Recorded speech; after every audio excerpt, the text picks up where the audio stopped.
दोस्तों आप चाहे कितना भी महंगा स्मार्टफोन ले लो, लेकिन जब आप उससे फोटोज खींचने जाते हैं तो फोटोज आपकी कुछ इस तरह से आती है। लेकिन मैं अगर कहूं कि आप अपने स्मार्टफोन से कुछ इस तरह की फोटोज ले सकते हैं तो जी हाँ, ये बिल्कुल पॉसिबल है। ये फोटो सैंपल जो आप देख रहे हैं ये मैंने DSLR से नहीं खींची है, ये स्मार्टफोन के कैमरे से खींची हुई है। तो आप भी सिर्फ स्मार्टफोन की मदद से बहुत अच्छी फोटोज निकाल सकते हैं और बिल्कुल DSLR के जैसा रिजल्ट पा सकते हैं। लेकिन उसके लिए इस सीरीज को आपको पूरा देखना होगा। उसके बाद मेरा दावा है कि आप भी मोबाइल फोटोग्राफी में माहिर हो जाएंगे, क्योंकि मोबाइल फोटोग्राफी के कुछ खास सीक्रेट्स हैं जो इस सीरीज में मैं आपको बताने वाला हूं, जिसमें कि फोटोज लेने से पहले आपको क्या करना चाहिए और फोटोज कैसे लेना है, कैमरा सेटिंग क्या रखनी है और लास्ट में सबसे जरूरी बात, आपको अपने फोटो में थोड़ी बहुत एडिटिंग कैसे करनी है। ये सारी बातें इस सीरीज में शामिल है। तो देर न करते हुए आप भी शामिल हो जाइए मेरे साथ इस सीरीज में। दोस्तों मोबाइल फोटोग्राफी शुरू करने से पहले कुछ जरूरी बातें हैं जिनका कि आपको ध्यान रखना है। वैसे तो ये बातें सुनने में बेहद छोटी लगेंगी, लेकिन ये आपकी मोबाइल फोटोग्राफी पे उतना ही बड़ा असर डालती है। तो अगर आप अपने स्मार्टफोन के कैमरे से ही एक प्रोफेशनल लेवल की फोटोग्राफी करना चाहते हैं तो पूरे स्टेप्स को ध्यान से देखिए, अच्छे से समझिए और फिर अप्लाई करिए अपने मोबाइल फोटोग्राफी के ऊपर। तो सबसे पहली बात, जब भी आप अपने मोबाइल कैमरे से कुछ भी शूट करने जाते हैं, चाहे वो फोटोज हो चाहे वीडियोज हो, तो पहले आपको अपने मोबाइल फोन के लेंस को क्लीन करना है। क्योंकि जब भी आप अपने फोन को हाथ में पकड़ते हैं, कॉल पे बात वगैरह करते हैं, तो आपकी उंगलियां कैमरे के लेंस पे टच होती रहती है कुछ इस तरह से। ऐसे में आपके कैमरे के लेंस के ऊपर फिंगरप्रिंट आ जाते हैं, जिसकी वजह से बिना लेंस क्लीन किए जब आप कोई फोटो लेते हैं तो वो फोटो ब्लर हो जाती है, धुंधली हो जाती है। नंबर 2, जब भी आप मोबाइल से फोटोज या वीडियोज ले तो आप कोशिश करें कि मोबाइल के मेन लेंस से ही शूट करें, मेन कैमरे से ही शूट करें। क्योंकि आज के टाइम में मोबाइल में एक से ज्यादा कैमरे का चलन है, तो मेन कैमरे को छोड़ के बाकी जो कैमरे होते हैं उनका सेंसर बहुत ज्यादा अच्छा नहीं होता। फॉर एग्जाम्पल मेरे इस फोन में 3 कैमरे हैं। Main camera 64 megapixel, ultra wide 8 megapixel और 2 मेगापिक्सल का मैक्रो सेंसर दिया गया है। अब ये जो मेरा मेन सेंसर है ये काफी बड़ा है और ये ज्यादा अच्छी लाइट और ज्यादा डिटेल कैप्चर करता है। तो अगर मैं नाइट में अपने मेन कैमरे से कोई फोटो क्लिक करता हूं तो फोटो काफी शार्प और काफी क्लियर आती है। वहीं पे अगर मैं 8 मेगापिक्सल अल्ट्रा वाइड से कोई फोटो क्लिक करूं तो उसमें रात के टाइम में फोटो में नॉइज आती है। और बात करूं 2 मेगापिक्सल मैक्रो सेंसर की, जिससे आप छोटे ऑब्जेक्ट का फोटो ले सकते हैं। ज्यादातर कंपनियों के फोन में 2 मेगापिक्सल के ही मैक्रो सेंसर आते हैं। तो अगर मैं मैक्रो सेंसर से कोई छोटे ऑब्जेक्ट का फोटो क्लिक करता हूं तो फोटो तो क्लिक हो जाएगी अच्छे से, लेकिन डिटेल उतनी ज्यादा नहीं होगी। तो मैं सजेस्ट करूंगा कि आप मेन कैमरे से ही किसी भी छोटे ऑब्जेक्ट का जितना नजदीक जा सकते हैं उतना नजदीक जाके उसका फोटो क्लिक करें और बाद में एडिटिंग के दौरान उसको क्रॉप करके जूम कर सकते हैं। तीसरी बात, अगर आप पोर्ट्रेट फोटोग्राफी करते हैं, यानी कि ऐसी कोई फोटो लेते हैं जिसमें बैकग्राउंड ब्लर होता है, तो उसमें आपको अच्छा रिजल्ट पाने के लिए ये ध्यान रखना है कि आपका जो सब्जेक्ट है, यानी कि जिस चीज की आप फोटोज ले रहे हैं, और जो बैकग्राउंड है जिसको कि आपको ब्लर करना है, उसमें डिस्टेंस ज्यादा से ज्यादा हो। बैकग्राउंड का डिस्टेंस जितनी ज्यादा होगा, बैकग्राउंड में बुके इफेक्ट उतना ही ज्यादा आएगा। चौथी बात, अगर आप किसी चीज का फोटो क्लिक कर रहे हैं तो ध्यान रखें इस डायरेक्शन से फोटो ले रहे हैं तो लाइट आपके सामने की तरफ से नहीं आनी चाहिए, क्योंकि लाइट सामने की तरफ से आएगी जो कि सीधे आपके कैमरे के लेंस पे पड़ेगी, जो कि आपकी फोटोग्राफी को पूरा खराब कर देगी। तो ध्यान ये रखना है कि जिस सब्जेक्ट की भी आप फोटो ले रहे हैं, लाइट आपके बैक साइड से आए, न कि आपके सामने से आए जिस तरफ आपने कैमरा किया हुआ है। पांचवा, जब भी आप किसी ऑब्जेक्ट की फोटो ले रहे हैं तो आपका हाथ फोटो लेते टाइम सेक नहीं होना चाहिए, यानी कि हिलना नहीं चाहिए। इससे फोटोज बहुत शार्प आएगी। अगर आपका हाथ सेक होगा तो फोटो ब्लर हो जाएगी। छठा, हो सके तो स्मार्टफोन से फोटो लेते टाइम आप मैनुअल मोड का यूज करें। अगर आपको मैनुअल मोड नहीं आता तो इसी सीरीज में मैं आगे जब कैमरा सेटिंग एक्सप्लेन करूंगा तो मैनुअल मोड के बारे में बता दूंगा, क्योंकि ऑटो मोड में कंपनी का जो बाय डिफॉल्ट सेटिंग होता है उस सेटिंग के हिसाब से आपका स्मार्टफोन फोटो क्लिक करता है। लेकिन जब आप मैनुअल मोड यूज करते हैं तो कैमरे पे आपका पूरा कंट्रोल हो जाता है कि आपको अपने फोटोज में लाइट कितनी रखनी है, फोकस कहां पे करना है, शटर स्पीड कितनी रखनी है, सारा कुछ आप कंट्रोल कर सकते हैं मैनुअल मोड के थ्रू। ये कई सारे फोन में प्रो मोड के नाम से भी आता है। तो ये सब तो हो गई बेसिक बातें जिनका कि फोटो क्लिक करने से पहले आपको ध्यान रखना है। अब आता हूं मैं कैमरा सेटिंग्स पे। कैमरा सेटिंग्स भी बहुत ज्यादा मायने रखता है। बाय डिफॉल्ट कंपनियां जो कैमरा सेटिंग्स देती है उसके हिसाब से आप फोटो क्लिक करेंगे उसमें, और मैं जो थोड़ी बहुत सेटिंग्स चेंज करके बता रहा हूं उसके रिजल्ट में बहुत ज्यादा डिफरेंस होगा। आइए मैं अपने मोबाइल कैमरे की सेटिंग में जाके बताता हूं और साथ ही आपको रिजल्ट भी दिखाता हूं कि क्या कुछ डिफरेंस दिखता है सेटिंग चेंज करने के बाद। चाहे आप किसी भी कंपनी का फोन यूज करते हो, हर कंपनी के फोन में ये सारे फीचर्स लगभग होते हैं। तो आपका फोन किसी भी कंपनी का हो तो टेंशन लेने की जरूरत नहीं है। उसके कैमरा सेटिंग में आप जाएंगे, सबसे पहले यहाँ जाना है ग्रिड ऑप्शन में। कहीं भी आप अपने फोन में ढूंढ लेंगे ग्रिड ऑप्शन, बाय डिफॉल्ट ये ऑफ रहता है, तो इसको आपको ग्रिड कर लेना है या ऑन कर लेना है। इससे क्या फायदा होगा, जब भी आप अपना कैमरा ऐप ओपन करेंगे तो ये जो लाइंस आपको दिख रही है ये लाइंस एनेबल हो जाती है। अब इससे फायदा क्या होता है कि जब हम अपना मोबाइल फोन इस्तेमाल करते हैं किसी भी ऑब्जेक्ट की फोटो लेने के लिए, तो हमें ये पता रहता है कि हमारा फोन टेढ़ा है या सीधा सीधा है, क्योंकि कई बार जब हम फोटोज लेते हैं तो फोन हमारा तिरछा रहता है, सीधा नहीं रहता है। तो उस केस में ये हमारी मदद करता है फोटोज को सीधा खींचने में। दूसरी सेटिंग ये है कि आपको अपने फोटो का जो रेशियो है वो रखना है 4:3।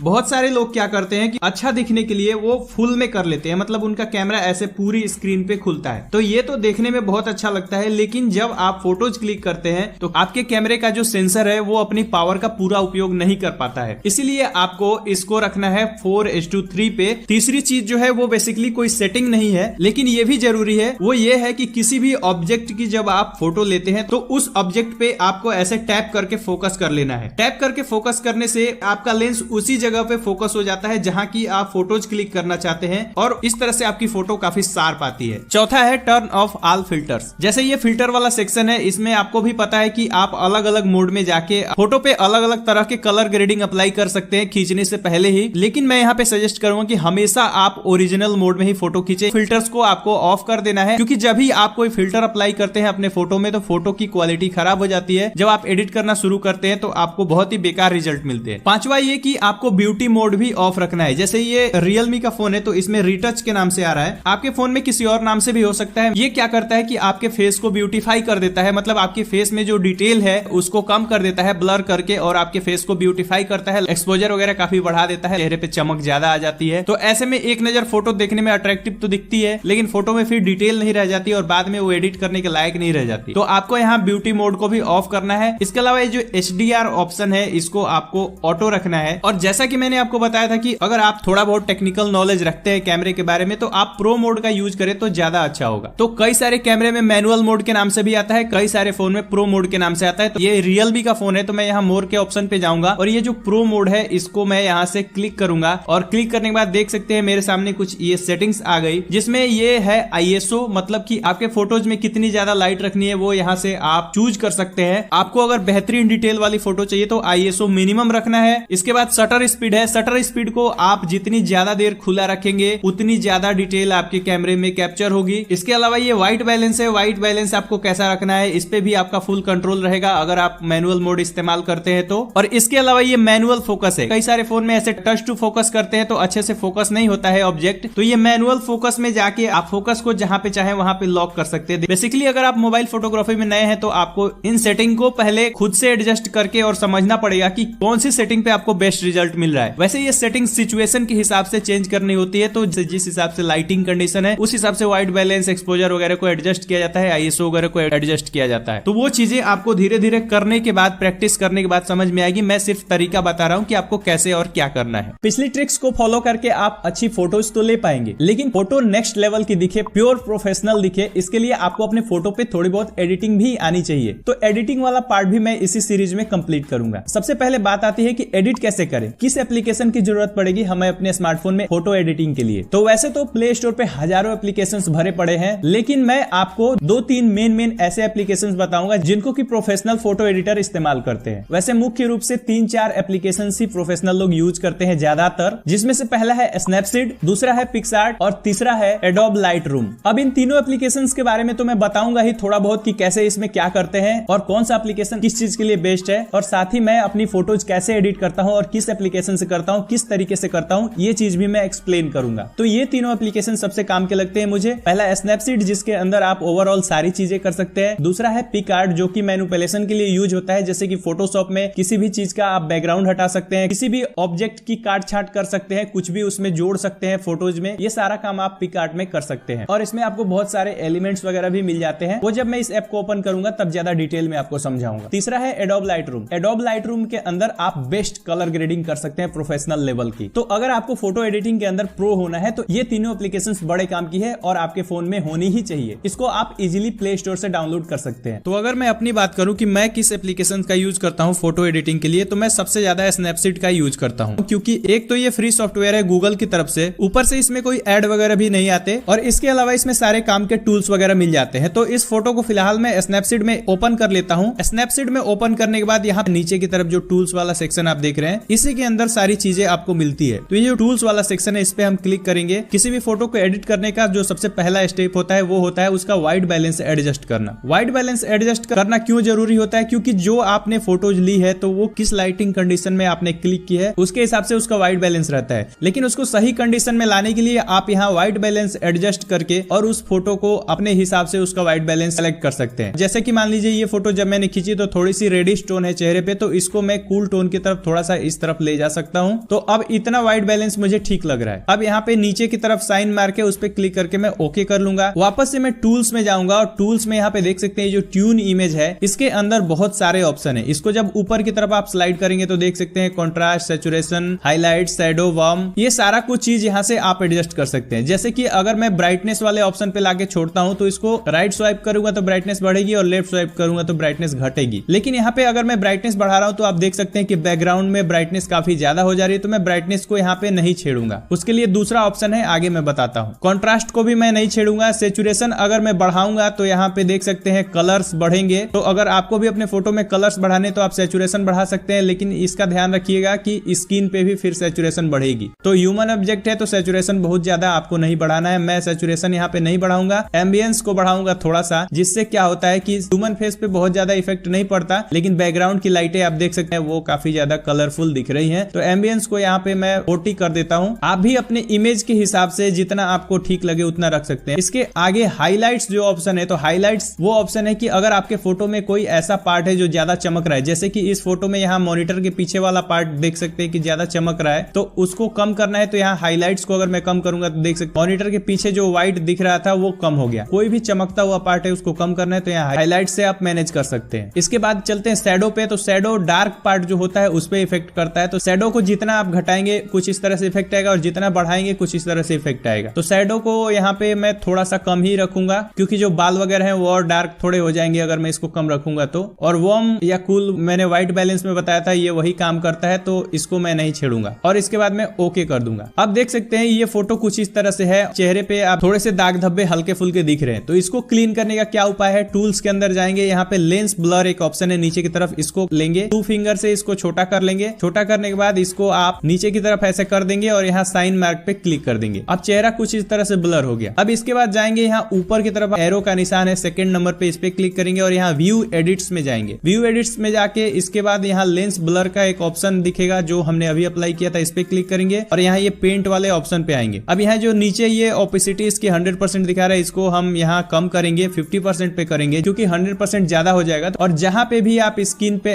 अपना जहां हाथ घुमाएंगे वहां पे देख सकते हैं कि वहां पे ये ब्लर कर रहा है। और इसमें अच्छी बात क्या है कि इससे आपकी इमेज की जो क्वालिटी है वो भी डाउन नहीं होगी, इमेज आपकी हाई क्वालिटी में बनी रहेगी। जबकि पिक्सआर्ट वगैरह के अंदर ये चीजें आप करते हैं तो क्वालिटी लूज हो जाती है इमेज की। तो जहां पे भी दाग धब्बे है वहां पे इसको अप्लाई कर देंगे हाथ घुमा के। तो देख सकते हैं जो स्किन का खुरदरापन था, स्किन का जो टेक्सचर था वो काफी हद तक सही हो गया। और जहां आपको ज्यादा डिटेल्स की जरूरत है वहां और कम कर लेंगे। जैसे होठ पे मैं 25% ही रखूंगा इसको और होठ पे भी मैं इसको अप्लाई कर लूंगा, क्योंकि अगर होठ को भी 50% कर दिया, ज्यादा सॉफ्ट कर दिया तो वो भी अच्छा नहीं लगेगा। फिर वापस नीचे गर्दन की तरफ ज्यादा ब्लर की जरूरत है तो यहाँ मैं 50 कर लूंगा। उसके बाद इसको ओके कर लेंगे। तो अब देख सकते हैं फेस पे थोड़ी सी स्मूथनेस भी आ गई है और क्वालिटी भी लूज नहीं हुई है, मतलब बहुत ज्यादा आर्टिफिशियल नहीं लग रहा है ये चीज। वापस से बैक जाएंगे, बैक जाने के बाद टूल्स के ऑप्शन पे जाएंगे। अब मुझे सिर्फ फेस पे थोड़ी सी लाइट बढ़ानी है, क्योंकि मैं जब ब्राइटनेस बढ़ा रहा हूं तो पूरे फोटोज में ब्राइटनेस बढ़े। तो यहाँ टूल्स के ऑप्शन पे जाऊंगा, सेलेक्टिव पे जाऊंगा और यहाँ जिस पार्ट की ब्राइटनेस बढ़ानी है उसको मैं सेलेक्ट कर लूंगा। तो मैं यहाँ फेस पे सेलेक्ट करूंगा। इसको भी मैं अगर ऊपर नीचे करूंगा तो सैचुरेशन, कॉन्ट्रास्ट और स्ट्रक्चर तीनों को मैं एडजस्ट कर सकता हूं, लेकिन मैं यहाँ सिर्फ ब्राइटनेस बढ़ाऊंगा इस चेहरे की। तो ब्राइटनेस वाले पार्ट पे आके और राइट स्वाइप करूंगा तो देख सकते हैं फेस की ब्राइटनेस यहाँ पे बढ़ गई। बहुत ज्यादा ओवर नहीं करेंगे, नहीं तो वो भी अच्छा नहीं लगता है। तो थोड़ा सा ब्राइटनेस हम यहाँ पे इंक्रीज करेंगे और साइन मार्क पे क्लिक कर देंगे। ये जो ब्राइटनेस है ये सिर्फ फेस पे अप्लाई हुआ है और बाकी इमेजेस में जो ब्राइटनेस है वो पहले जैसी ही है। अब यहाँ पे कलर करेक्टेशन हो गया, कलर ग्रेडिंग हो गया, जो फेस पे स्मूथनेस ऐड करना था, फेस को क्लीन करना था वो भी हो गया।